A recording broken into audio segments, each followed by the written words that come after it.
My name is Emily. I am 28 years old. I have been married to Daniel for 5 years. He is 30 years old now.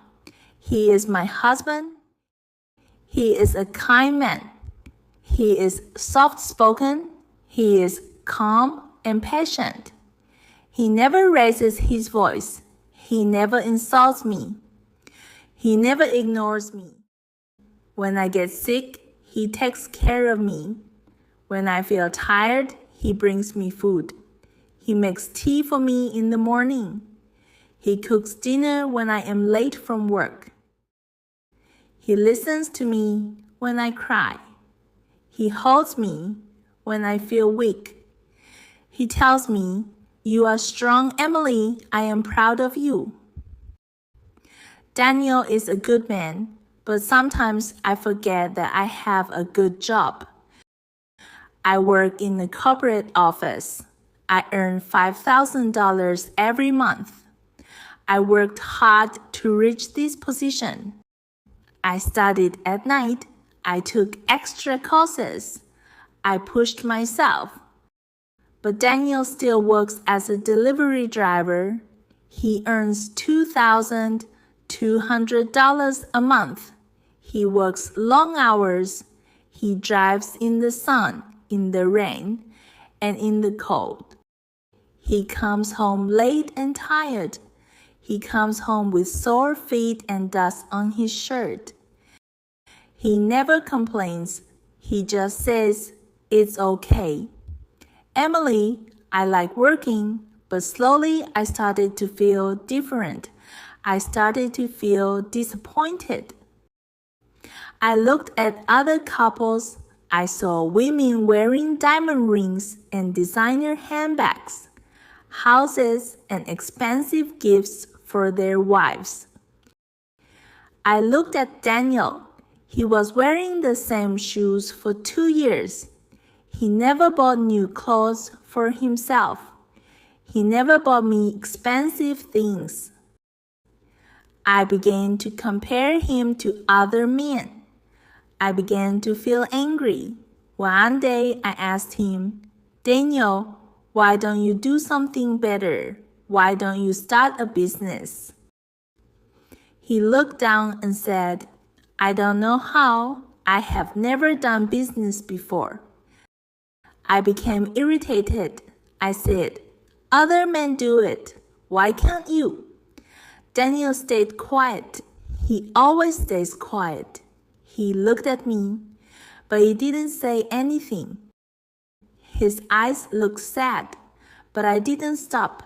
I kept comparing him to others. I kept saying, "You are not like other husbands." Daniel gives $1,000 to his parents every month. They are old and sick. He pays for their medicine before he spends anything on himself. He gives me the rest of his salary, $1,200, but I always said, "It's not enough." I never said, "Thank you." I never appreciated his efforts. One evening, he came home very late. I asked him, "Where were you?" He said, "I was looking for another job." I was surprised. I asked, "Did you find one?" He said, "Not yet, but I will keep trying." The next day, he left early in the morning. He came back after sunset. He looked more tired than usual. He didn't smile. He didn't talk much. After 1 week, he told me, "I found a second job. I will work at a restaurant at night. I will earn $2,000 more." I said, "Good job," but I didn't ask how he felt. I didn't ask if he was okay. Daniel started working both jobs. He woke up before sunrise. He worked all day. He worked all night. He came home when I was already asleep.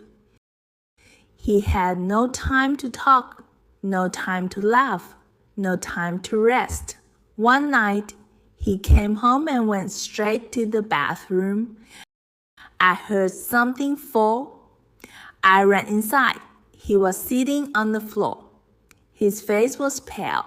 His hands were shaking. I screamed, "Daniel, what happened?" He looked at me and said, "I am just tired. I feel dizzy." I called a cab and took him to the hospital. The doctor said Daniel was exhausted. He said his body cannot take this much work. He needs rest. He needs sleep. I sat beside his hospital bed. I looked at his face.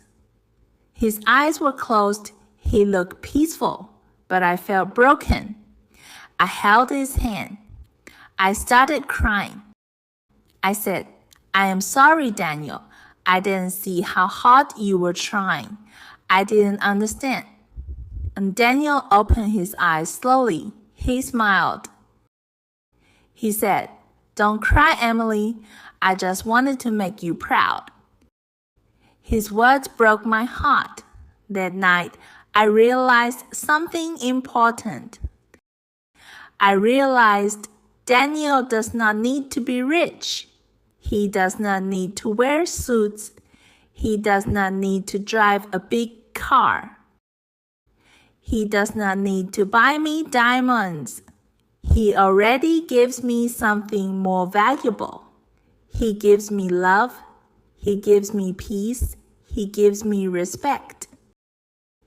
He gives me support. He gives me himself. That is enough. That is more than enough. Since that day, I stopped comparing him to others. I stopped complaining. I stopped chasing things that do not matter. Now I look at Daniel with new eyes. I see a man who works hard. I see a man who sacrifices. I see a man who loves deeply. Daniel is not just my husband. He is my quiet storm. He is the calm that keeps me safe. If you felt this story in your heart, please like, share, and subscribe, because sometimes true love doesn't shout. It just stays and never lets go.